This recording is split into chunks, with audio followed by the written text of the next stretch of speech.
Welcome to the Refurbishment Mastery podcast with me, Martin Rapley.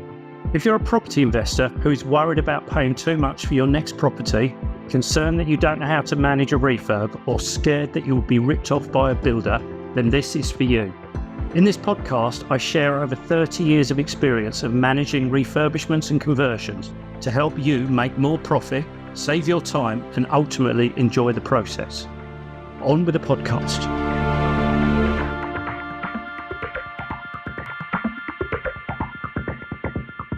Hi there, and welcome to this episode. Now, lately, I've been seeing more and more property investors getting into some kind of trouble because they're trying to use AI to project manage a refurbishment or a conversion, which does make a lot of sense. AI is this great new thing. It does provide us shortcuts. You type a prompt in, you get a nice confident answer back, and you're off and ready to go.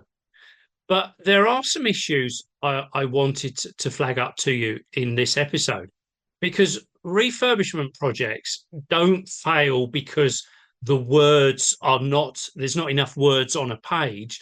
They fail because there's some fundamental misunderstanding of what's going on.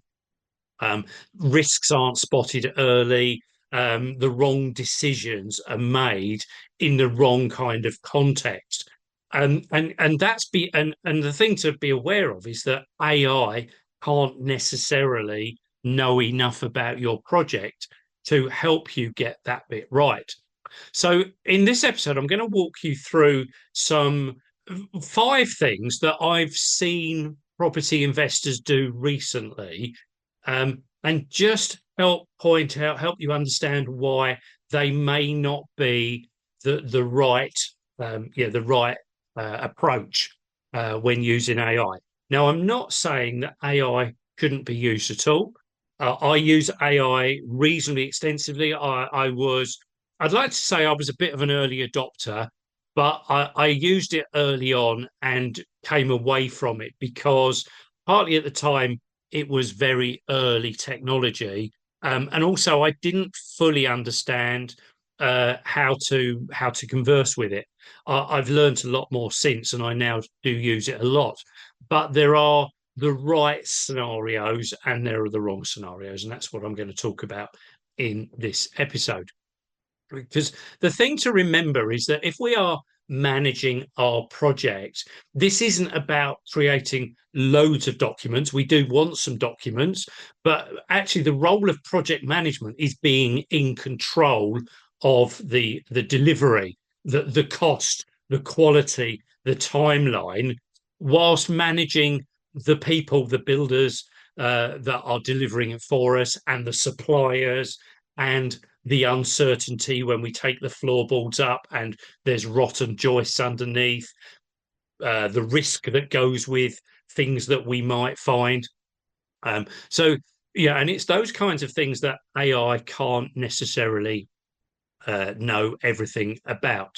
So let's talk about some specifics, and hopefully you'll get some takeaways as how AI can be good, but how you need to be very cautious about what you do with it. And the very first thing I'm going to talk about is actually what prompted me to record this episode. This was something I saw probably now 2 months ago or so, and it was the first thought that I had that I think I need to get the message out that AI is not necessarily the be-all and end-all. And the first thing I saw was that someone sent me some AI-generated contract documents that they were proposing to send out to their contractor before starting the work. And the thing here was that for anyone who's done further training with me, you'll know that I'm very cautious about contract documents. We have official contract documents that have been issued by the JCT, Joint Contracts Tribunal, and there's absolutely nothing wrong with those at all. There are some other official contract documents available. Federation of Master Builders have got some reasonable ones, and there's one or two other small organizations that have got reasonable ones. But what I encourage most people is if you're running a small project, a JCT contract's not appropriate. And therefore, the easiest thing is not to try and write any contract documents, but actually to agree some heads of terms. And if we agree heads of terms, then we fall under the basic UK contract law. So, whereas if we start to try and create contract, we are now in a position where we've created a document that we think is legally binding, but it's not been tested by the legal side of things. So don't go on to AI and ask for a building contract, because AI doesn't understand the context. And by the way, if you wanted to use a JCT form of contract, the last time I saw, there were over 50 different types of contract that the JCT issue. I've worked on a good number of them, in my probably over half of them in my career, and there's reasons that they are all different. You're not going to know that, and certainly AI won't know that, and how that applies to you. You might inadvertently, or AI might inadvertently put in incorrect terms, incorrect phrases that are perhaps not always come from a building contract, but come from some other kind of contract. So, so be very careful. I would not ever ask AI to create a contract, because I want to know that my contract is watertight. My contract is only watertight if I use a pre-written, pre-tested contract like the JCT, or I just agree heads of terms, in which case I fall under standard UK contract law, which means if there is a dispute in the future, it gets sorted out. By and large, they get sorted out before they go to court. If you try and raise a dispute based on a bespoke contract that AI has put together for you, the only people that are going to make money out of that are the lawyers picking it all apart. So be very careful. Things that look professional, look legally sound, may not be. They could be wrong assumptions, wrong, not even UK jurisdiction. They can be ambiguous, missing things that are specific, which the standard contracts will deal with. So, and of course, the thing is, you won't know that it's wrong until it goes wrong. And then, as I say, the only people that make the money are going to be the lawyers. So definitely don't use AI to create contract documents for you. You could use AI to produce a list of potential terms that you need to agree with your builder, however.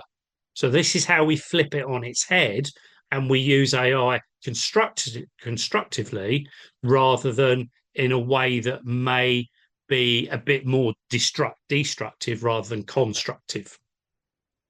Now, the other thing to be really aware of, and the second thing I want to talk about here, is that the a lot of what builders have been doing for years and years and years, and quantity surveyors and architects have not.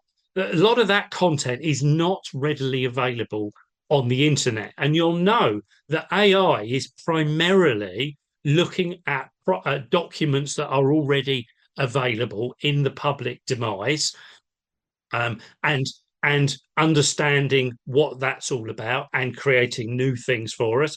It's also looking at standard and typical phraseology. The problem is that principally, everything that's been created in the past relating to construction, the bulk of it is not available to the public. It's not on the internet.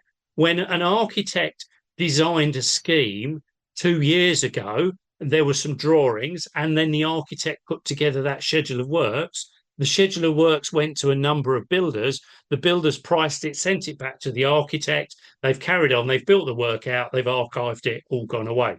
None of that has ever had any reason to be posted in a position where AI can actually see different kinds of different kinds of documents relating to our projects. They're all sitting in, you know, clients folders and QS packages and and systems and things like that that AI hasn't got any access to at all. So be very careful using AI to create a specification or a schedule of works because it actually hasn't got a good template to start from in the first place. However, if it could find us a template to start from, the likelihood is that it's not going to be a style of template that is correct for your project.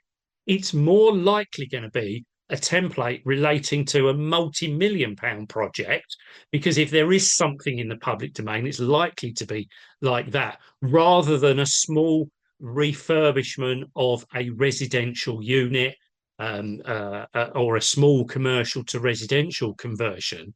And if you start having AI copy the styling of a schedule of works for a multi-million pound project, what you're going to find is you've got something that is massively over engineered for your project to the point where a lot of the contractors are not going to be able to understand it and are not going to price it. Again, anyone who's worked with me in more depth will know that I talk about simplifying a schedule of works to a point where it just tells us the absolute bare minimum, because that's mostly the builders that we're talking to. They don't need lots of clever words. They all they need is a basic overview of what you want carried out. And of course, the other thing with AI is it doesn't actually know enough of the specifics of your project. It may be able to interpret drawings. In fact, not may, I know it can interpret drawings.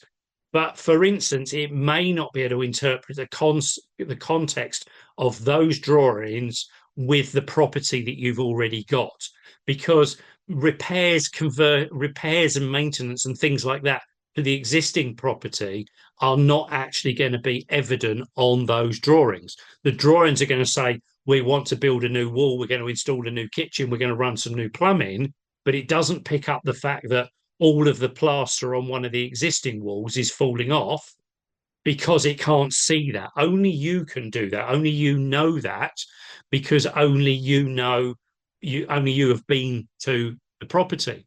At the other end of things, it doesn't necessarily know the standards you want. It doesn't know the products that you want to achieve, the styling, the branding that you want to achieve. So you've got to put in a human factor here to make this work. And at the moment, I think we're a long way away from AI creating schedules of work for refurbishment and conversion projects. It might be possible for a new build, but with what most of you guys are doing, refurbishment and conversion, you run the risk again of having a document that looks really bright and shiny, look really good, but is absolutely worthless in practical terms. Where AI can help you, though, is to help you again ask AI, what should I be thinking about as far as fixtures and fittings for an HMO property in London or something like that? So you can ask it questions. I find AI gives me the best support when I start by getting it to ask me questions. And that opens my mind up to give me a bit of a structure as to where I'm going to. So use it to ask questions about what you should be thinking about, and then go off and do the research and the thinking and the writing about it for yourself. So that's the second thing to cover off. Now, the third thing I want to flag up is almost what we might call micromanagement. And again, this was something I saw very recently. Um, AI is really good if you want to ask it a question, as I've said. So you could say, what is the right sequencing for some element of the work? If you want to understand a bit more detail about how something goes together, what is the sequence for building a timber stud partition? It will explain to you. We would build put in the sole plate, we'd put in the head plate, we'd put the vertical studs in, we'd put the noggins in it. We would then run any services through those walls. Then we would insulate it. Then we would plasterboard it. Then we would plaster it. You'll get that kind of detail if that's what you want to know. If you want more knowledge generally about how things are going, you'll find that. You might get some questions about how can I tell if my kitchen installer is a competent, what are the telltale signs where kitchen installations go wrong, or something like that.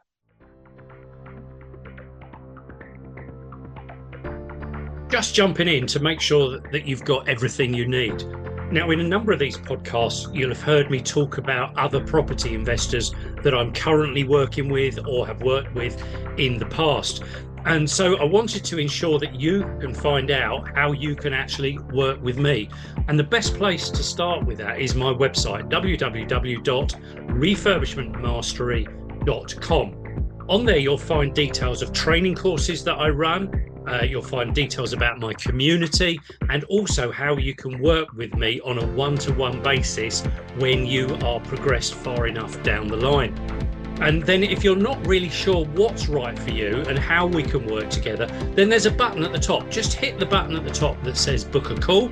It's absolutely free. It will take you to my diary, find a slot, and we'll be able to talk in the next couple of weeks.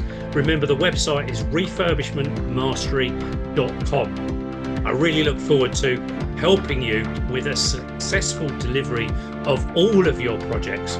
Now back to the podcast.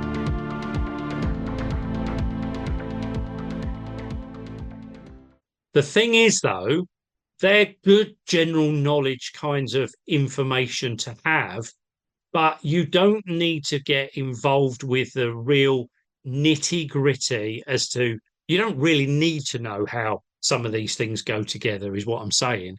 Because I would encourage you to be working with quality contractors that just get on and do this work, and you don't need to micromanage them to see that they are building things in the right way. In fact, if you are micromanaging them, you have probably selected the wrong contractor. So your job as a project manager is to be in charge of the project, understand the scope, give clarity to that, check check that the works are being delivered to the standards that you need, quality, etc. Check that it's being done on time. Check that you're getting the right paperwork. Make decisions when things need to be changed, when untowards come together.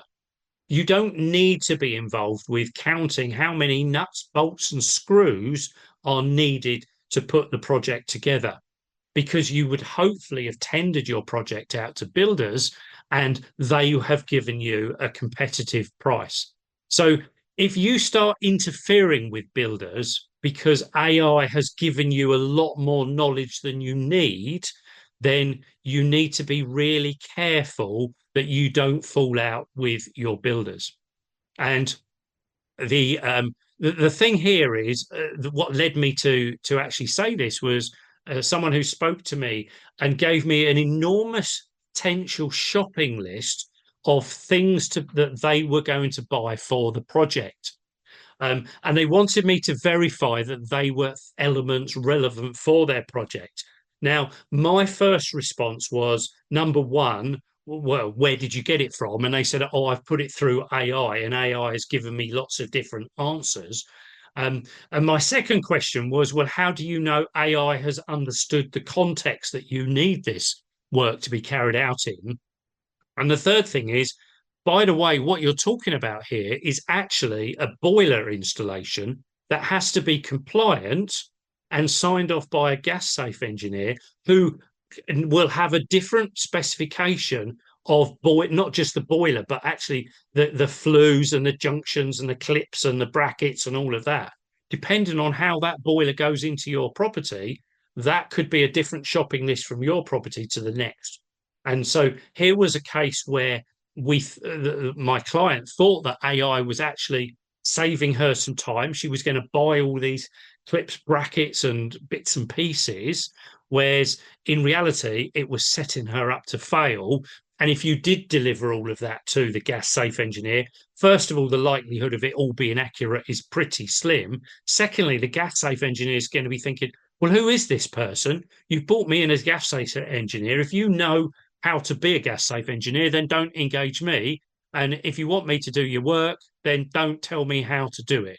So, yes, you can definitely use AI to help you understand a little bit more of the global picture, but be careful going too much into the micro detail, because you'll end up falling out with your builders. You'll end up tying yourself in knots and potentially even getting yourself to a point where you're almost encouraging uh, non-legal, non-legitimate methods on site, because you're almost forcing builders to follow your methods, which aren't necessarily um, correct if AI hasn't quite got it right in the context of your site, or perhaps you've even misunderstood what's come out from AI.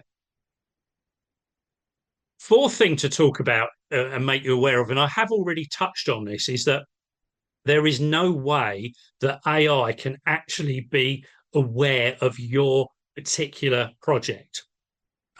There's the only way you can understand your project is by being in the property before it starts and as work continues on.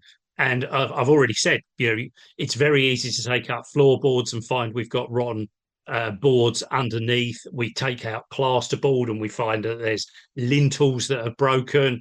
It's only when we test the electrics do we find out that there's some historic bodge. We find things like asbestos, structural problems that only come to light. The big one is damp. You'll only find damp by actually being in the property.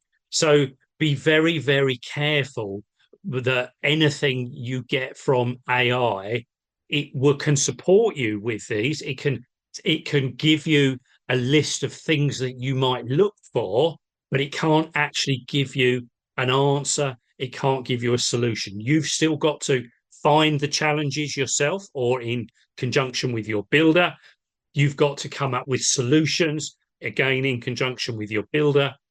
And you've got to manage that through as far as what's the impact, as far as timeline, budgets, impact on other work goes.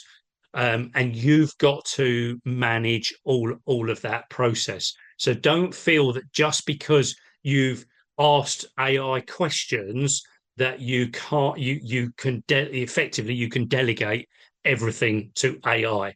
You need to understand the questions you're asking, and you still need to make the decisions.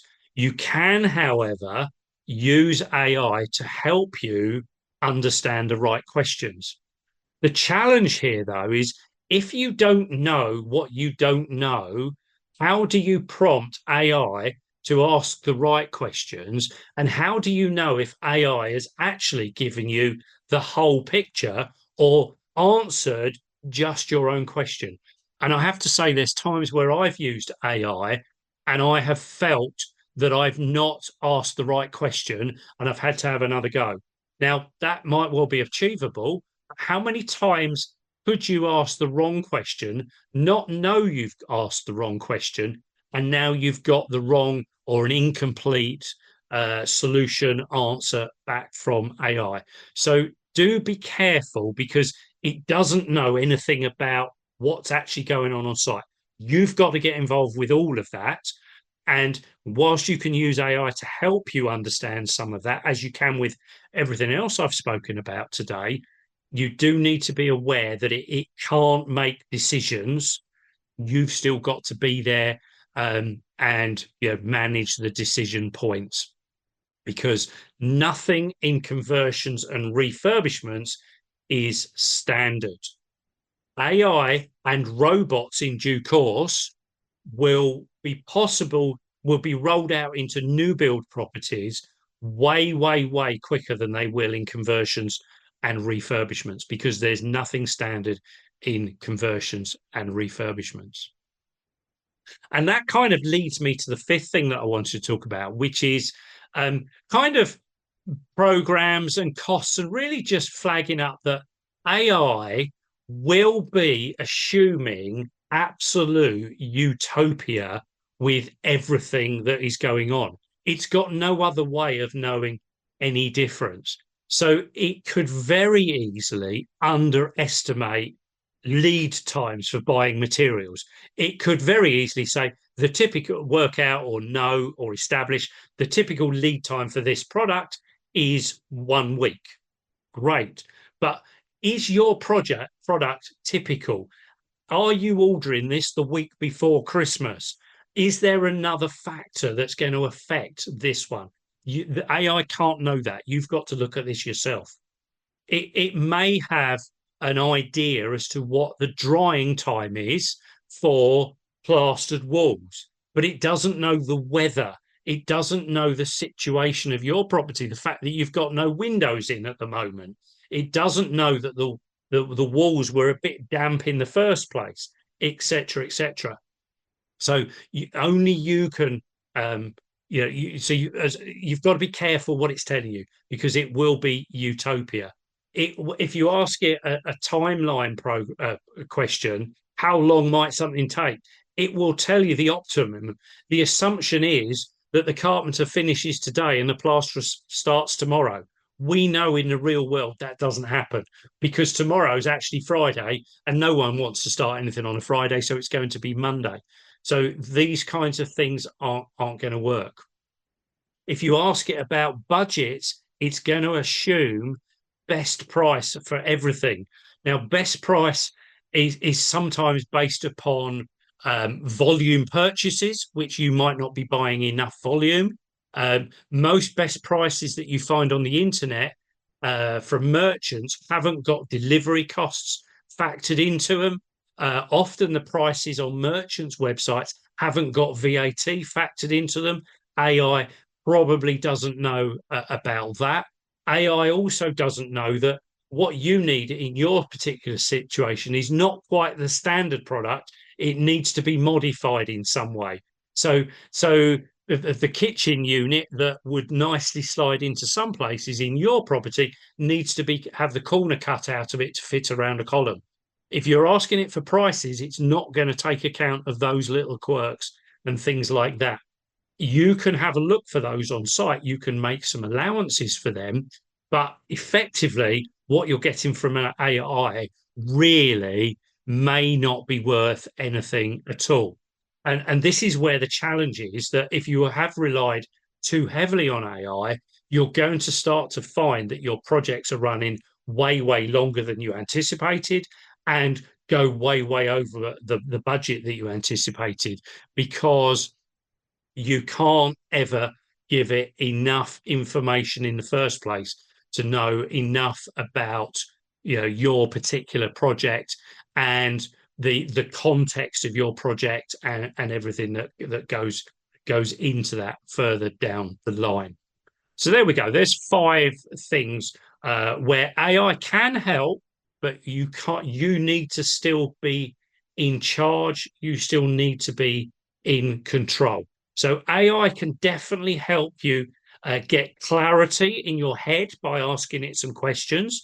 It can help you tidy up your notes into clearer emails and clearer messages that go out. It can help you create some checklists that you can use and build on. It can help you brainstorm things to think about what you need and maybe how to ask builders questions. And it can summarize information that you've got. And of course, if you're having meetings on Zoom, it can summarize that. So there's some great things that AI can help you with as a project manager. But where you need to be careful is, do not use it for writing contract documents. Don't use it to write specifications and schedules of works for you.